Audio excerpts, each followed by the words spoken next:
Hello and welcome to Women Positively Aging, the podcast for women in midlife and older who want to live well for longer. I'm your host Barbara Bray, registered nutritionist in the UK and PhD researcher in healthy ageing diets at Queen's University Belfast. I'm looking forward to guiding you through this series where we learn from the experts in the latest science, as well as people with lived experience about the things that we can do to live well for longer.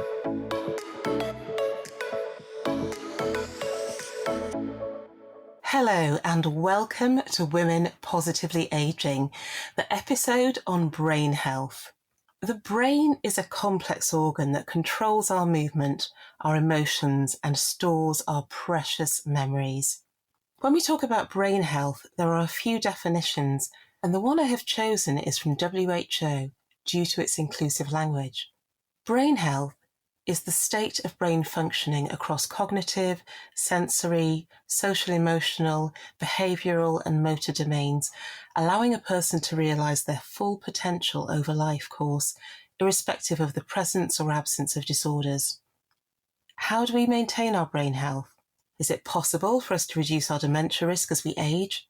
To answer these questions and more, I have invited Professor Anne-Marie Minihane from the University of East Anglia in Norwich. Her research looks at the impact of certain foods and the Mediterranean diet on brain health, and she'll also discuss the possible effects of menopause on dementia risk. Anne-Marie, welcome to the podcast. Good morning, Barbara. Thank you for inviting me. It's a real pleasure, and I'd like to start by asking you to tell us a little bit about your research, and then we'll go on to get into the detail of the effect of diet on brain health.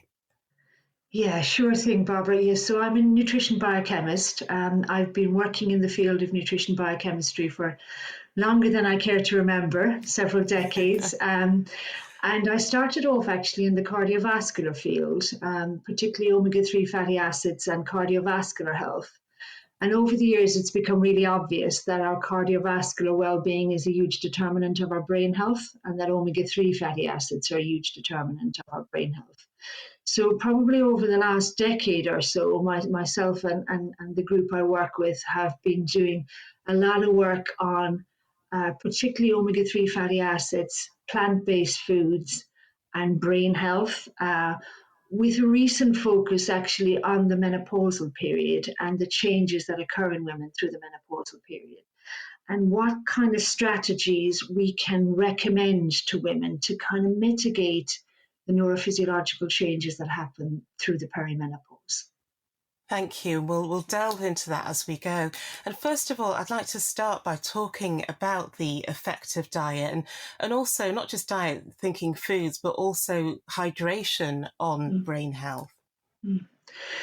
Yeah, I mean, I guess just to start off by saying the brain is an absolutely amazing organ, and we only get one. We don't get a replacement. So we kind of really need to look after it, and kind of what the fuel that we use, which is our food and our hydration, have a huge impact on our brain health all throughout life. And it's never too early or it's never too late to start. I think that's quite an important message.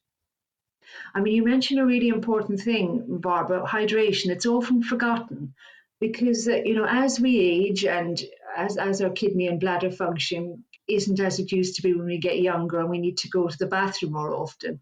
Often what happens is our hydration goes down. And actually, it's recommended that we consume at least 1.5 litres of fluids a day. And that can be in the form of water or low sugar squashes or high quality juices, teas, coffees, even some alcohol.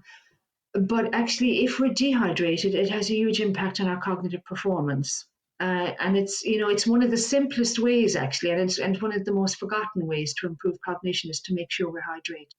Absolutely. And can I just come in there? Because obviously we're talking about as we age, but I think for people in midlife, in 40s and 50s, thinking about having a long working day, just how important that hydration is for concentration. And I think it's very easy as the day goes on to start to lose concentration. So what you're saying is we need to think about if we're feeling a bit not like we're switched on, it's to make sure that we're properly hydrated and reach for that bottle of water. Absolutely, and it's so easily forgotten. And it's almost like, whatever we do throughout the day, we should have our water bottle beside us, really, which I try to do when I'm at work on my desk. I fill up my water bottle in the morning and just make sure it's empty by the end of the day. So I think you're absolutely right for all of us. It's not just cognition, it's attention, it's mood, it's every element of brain health. It's really affected by our hydration status. And it's interesting because I watch my niece and nephew, they're quite young, they're 5 and 3, and they're so switched on to that, just going to the fridge and getting water straight away. And I kind of wish I'd had that discipline from an early age, because it carries on, doesn't it, as you age? But anyway, I think I'm learning from them.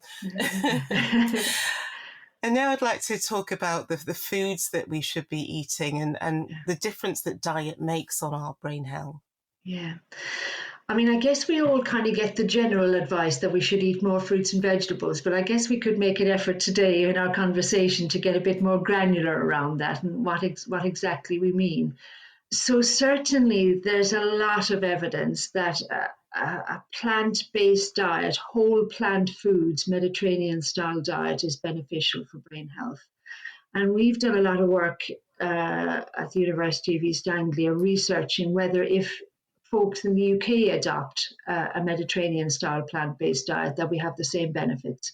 And actually, all our research so far has shown that that is absolutely the case. That it's as beneficial in the UK as if you were living in Mediterranean countries. So I guess the things we talk about when we talk about a plant-based diet is certainly plenty of whole plant foods. So fruits, vegetables, legumes, which is peas, beans, and lentils, nuts. Nuts are an absolutely marvelous food, and we're only just beginning to realize the health benefits of them. I mean, there's some concern that they're high in calories, but if eaten in moderation, they're certainly an excellent food. When we talk about fruits and vegetables, the research has shown that green leafy vegetables are particularly beneficial for brain health. So things like your chard, your spinach, your Savoy cabbage, your lettuces, your rockets, things like that.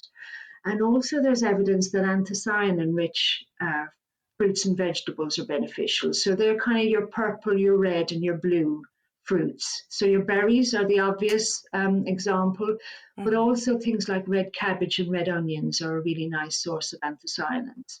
So it seems like the green leafy vegetables and your anthocyanin-rich foods are particularly beneficial. And that's great advice, because when you think about the generic advice that we get, it is about 5 a day, and it doesn't delve in, like you say, to the detail of exactly what proportion of foods from different colours. And I've noticed when you look at food-based dietary guidelines from countries such as South Korea or China, they do say the colours that you need to include. So I think it's interesting that we also know that, but we're not giving that out as advice. That's right. I mean, I think it's kind of widely known that we should have a variety, so rather than having 5 apples a day or 5 oranges, there is different bioactives in different fruits and vegetables. So I think variety is tremendously important. The other thing to say is, not everybody has access to fresh fruits and vegetables all of the time. And actually frozen and tinned options are just as good. There's this slight myth that somehow if something's in a tin, it's not going to be quite as good. As long as there's not lots of salt in your tin, Yes. a tinned or a frozen option is absolutely fine as an alternative. And I guess the other thing to say is a Mediterranean style diet often uses this kind of sofrito based sauce in cooking, which is a sort of tomato, onion, garlic based sauce. And it seems to be, again, that is the very helpful type of sauce to incorporate into your kitchen in your daily practices. Also, for brain health, gut health is tremendously important.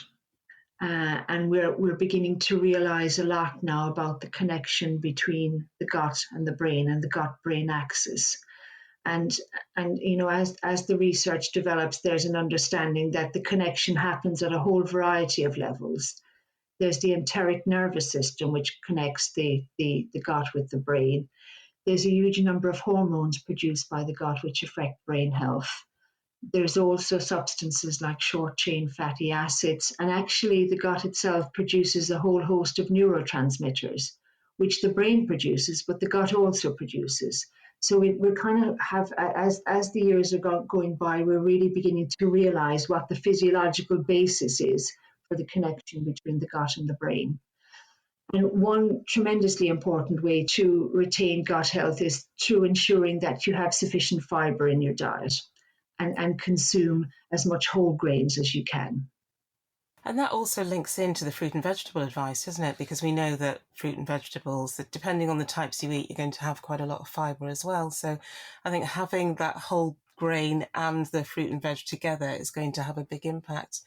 But it's not that easy, is it, to get enough fibre in your day when you think about the amount that we currently eat and the amount that we should eat? Absolutely. I mean, fibre, I think only about 7% of the population meet the fibre recommendation, which is to consume 30 grams of fibre a day. So I mean, for a lot of us, a significant amount of fibre comes from the breads we consume and the Yeah. breakfast cereals we consume. And a very useful hack, which I often recommend to people when they're trying to choose a high quality breakfast cereal or a high quality bread, is when you look at the label in your breakfast cereal and look at the carbohydrate to total fibre ratio, it should be less than 10. So if you have, for example, 10 grams of carbohydrate in your portion of breakfast cereal, then you should have more than 1 gram of fibre. Yes. So, and for bread, that ratio should be less than 6. So the carbohydrate to fibre ratio should be less than 6. So that's a good way to kind of ensure that you choose a good quality bread or a good quality breakfast cereal, because breads and breakfast cereals are quite a substantial source of fibre in our diet. So I think it's quite important that we're quite proactive in choosing high quality breads and high quality breakfast cereal and look at the label and look at the fibre content. That's interesting because not all labels state the amount of fibre, because obviously it's optional for labelling. So it's almost like we have to do a little bit more homework and investigate what the fibre content would be in some foods. That's right. And of course, other things we can do is, a lot of the carbohydrate we eat can often be quite white carbohydrates. So it can be the white rices and the white pastas. If you replace your white pasta and your white rice with brown pasta and brown rice, that's also a really, really useful way to increase your fibre intake. Um, and things like nuts are a tremendously good source of fibre. Legumes are a tremendously good source of fibre. So, your peas, your beans, and your lentils contain a really nice amount of fibre. So again, just get those into your curries, get those into your stews. They're very versatile foods, actually. They are, and I think there's a lot of interest at the moment, particularly in the food sector and food manufacturing, about designing in pulses into the foods that we readily eat. I'm starting to see lots of snack foods now being made from a pea or a lentil base. And obviously, increasing your snack food isn't the ideal way to do it, but I suppose every little helps, doesn't it? Exactly. And I think it's just, as I say, the recommendation is 30 grams a day. It's just to have a little look at your labels and just to kind of see, get 5 grams here, get 4 grams there. And it soon adds up, if you're kind of just slightly more aware of your food labels when you're purchasing your food. That's a really good tip. And I think now a lot of people are shopping online. It's easier to access the information and look it up. So hopefully that's going to encourage listeners to change their habits. Yeah, I'd like yeah. just to go back to what you were saying about cognitive health. Can you just define for us what cognitive health is? Because we've touched on brain health, but I want to really pull out some differences. Absolutely. So I mean, of course, just, we all talk about dementia prevention these days, but, not all of us get dementia. Actually, only about 1 in 14 over the age of 65 have dementia. But cognition and cognitive health is relevant to all of us because for all of us, our cognitive function does incline to decline with age. It's kind of a natural part of aging. But a definition of cognition is acquiring knowledge and understanding through thought, experience, and the senses. Okay. And it includes such things as attention, memory, problem solving, decision making, language, planning, inhibition, orientation. So all of those kind of domains are part of what we call cognition, our ability to acquire knowledge, process knowledge, make decisions. That's really helpful. So when we're kind of going upstairs and thinking, oh, I need to go and find something, and then you forget what it is when you've gone upstairs. It's that memory that we're struggling with, and is that really that I think a lot of people want to improve when you get to midlife, whether you're male or female. I hear a lot of people saying, I just can't remember everything, and I don't know whether that's to do with the fact that life has got a lot more complicated, or whether it's because we're not training ourselves to concentrate and develop that cognitive health that we need. Yeah, I mean, certainly stress and a busy mind really affects our cognition, Mm-hmm. so I think we all realize when we're stressed, our cognition declines. So I think busy, highly active lives, which often happens to us in our middle age, is and actually, if we can de-stress or calm down, our cognition immediately improves.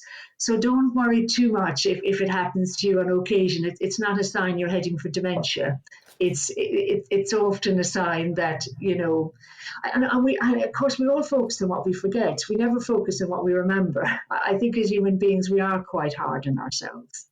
That's interesting. I'm going to focus on that going forward. I'm going to focus on what I remember, because it's so easy to focus on what I forget. And the thing that makes me laugh is because my mother's got dementia, often she'll ask me to do things, then I'll forget what she's asked me to do, and I'm not the one that's got dementia. I just think, this is not going to end well, is it? And she'll remind me of something that I said I was going to do. Oh, I forgot. I think that's the beauty of to-do lists, isn't it? It kind of frees up your short-term memory. I certainly hope so. I'm going to make sure that I focus on my to-do list and congratulate myself for the things that I remember going forward. And that's certainly a much better place to be. So it's been an interesting turn of conversation. I'd now like to introduce menopause, because you've obviously talked about some of the things to do with hormones that can have an impact. So where does menopause fit into this discussion?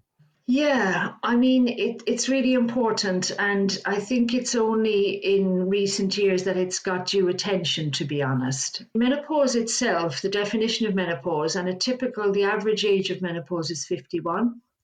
And menopause is defined as when you haven't had a bleed or amenorrhea for 1 year. That's the official definition of menopause.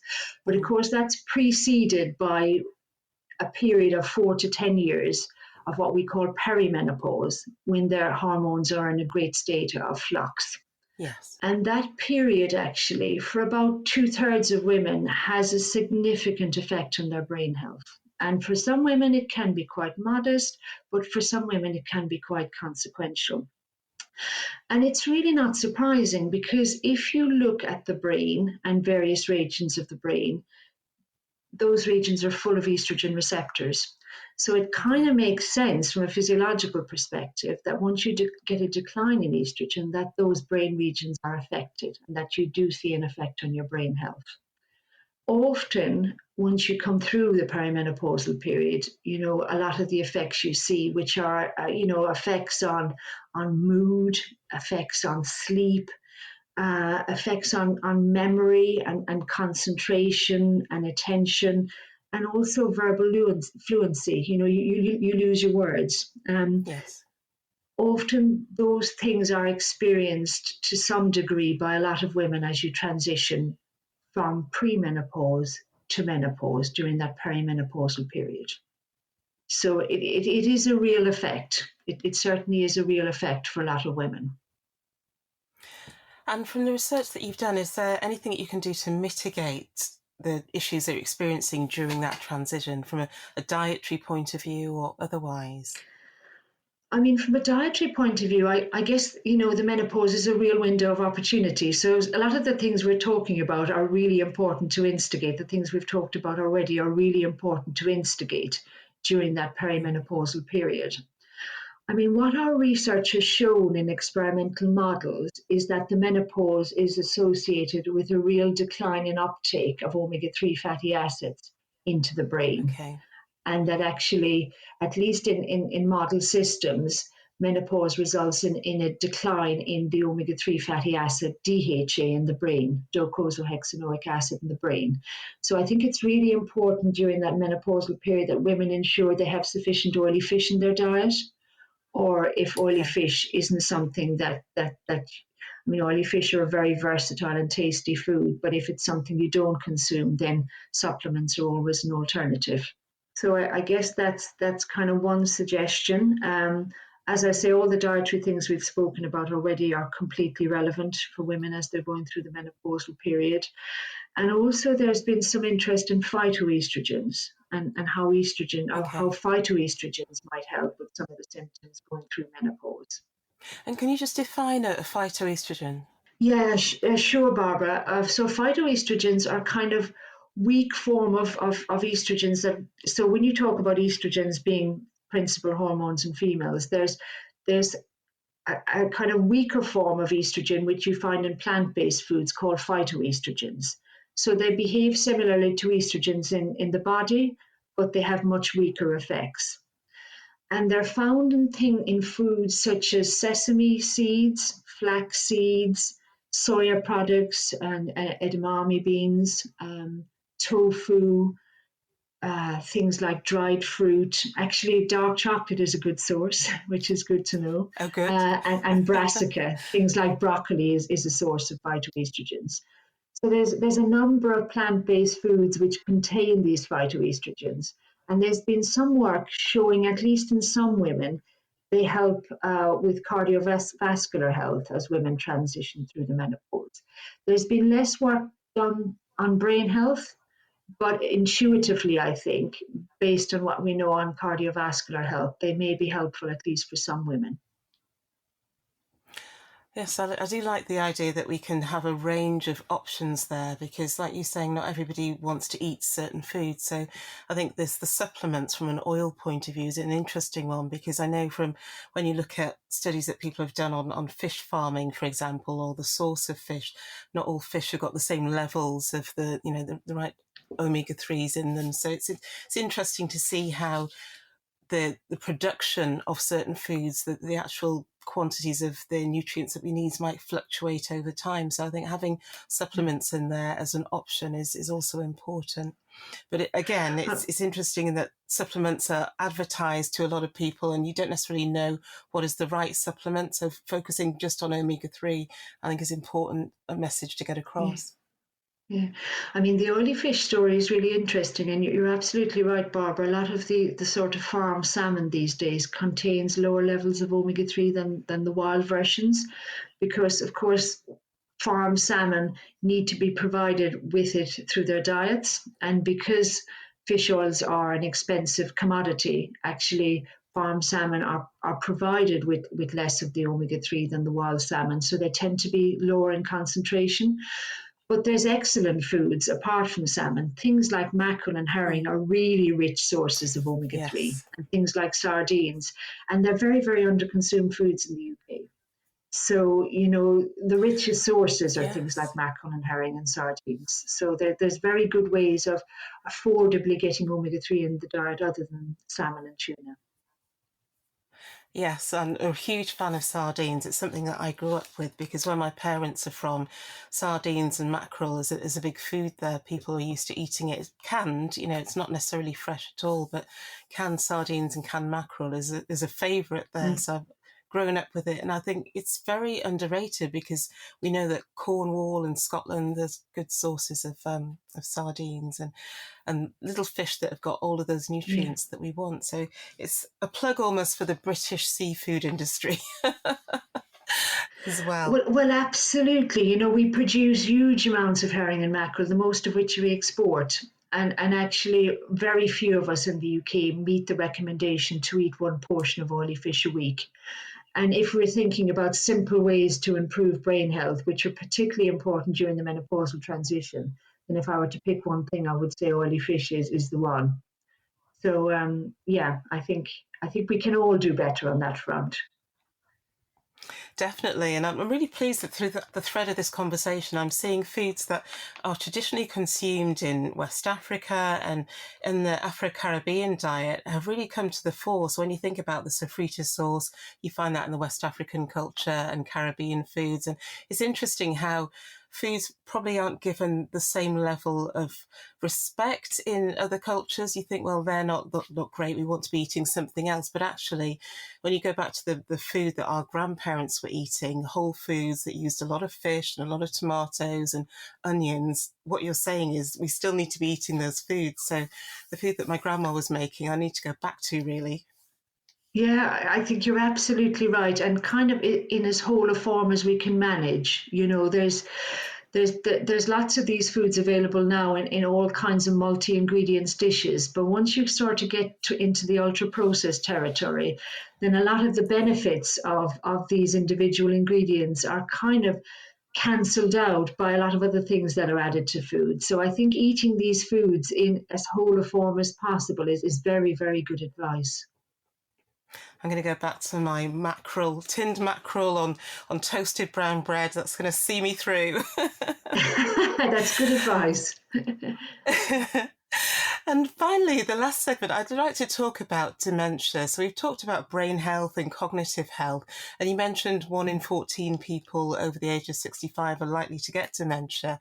Have you got any more tips around dementia prevention? I know that you work with the Alzheimer's Research Organisation, and they've got a really great website. We'll talk about that later, but just anything you can add.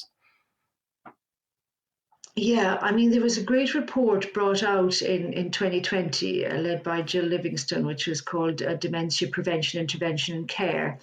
And they identified 12 modifiable risk factors, which are responsible for about 40% of our dementia risk. And, diet is important for many of them, obviously, to stay physically active. And there's interesting research, and I haven't kept up with it fully, but I'm sure it's still the case that if we engage in exercise where we have to think at the same time, it's particularly beneficial for brain health. So if you're out walking and you have to read a map, or if you're dancing and you have to follow instructions, or you're in the gym and you're part of a gym class where you have to actually think what you're doing, that form of exercise Yes. is particularly beneficial, which is really interesting. I mean, staying socially connected, the more the research is done, the more it's coming out as being important. And interesting, it seems to be staying socially connected with friends seems to be better for your health than staying socially connected with family. I don't know what that says. But friendships are particularly important. So social connectivity seems to be tremendously important. Those daily social interactions as part of our community groups or village groups or faith groups or just conversations on the telephone, tremendously important. I mean, the usual things like, not smoking and limiting alcohol intake are certainly very important for brain health, just as they are for cardiovascular health. And a really interesting one coming through is a decline in hearing seems to be really important for dementia risk. So hearing loss really increases your risk of dementia, and actually getting a hearing aid really reduces your risk of dementia.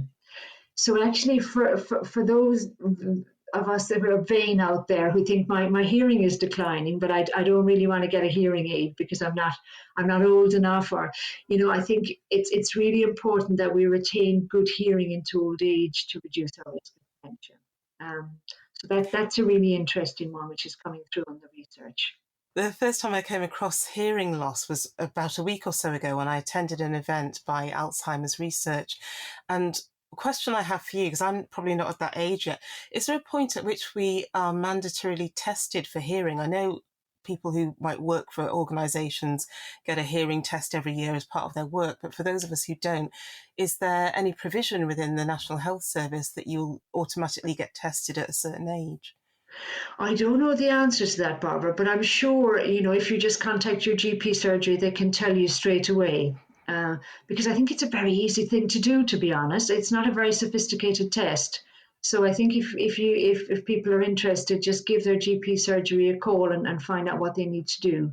That's really helpful advice because, like I say, I used to get tested at work. On my last job, I used to get tested annually, and now I don't work there anymore. I don't have that opportunity, and I do wonder whether hearing loss is not something you focus on because you gradually lose hearing over time. It's not like suddenly one day you wake up and you realise you can't hear. You probably don't realise that you're not hearing as well as you used to. Yeah, I mean, just to say, we don't fully understand what the physiological basis is for the link between hearing and dementia risk, but certainly it's thought to be causal, so that the hearing loss can come before your increased risk of dementia.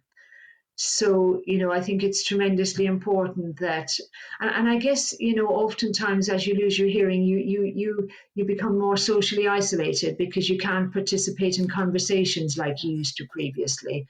And perhaps you don't go to the same type of events you used to go to because you've got problem hearing. You may have problem hearing at the cinema, or you may have problem, hearing at parties or so forth. So I think it seems to kind of reduce your social interaction. So I think it's quite important that if you do think your hearing is declining, just contact your GP surgery, and I'm sure they will quite easily be able to sign you up for a hearing test.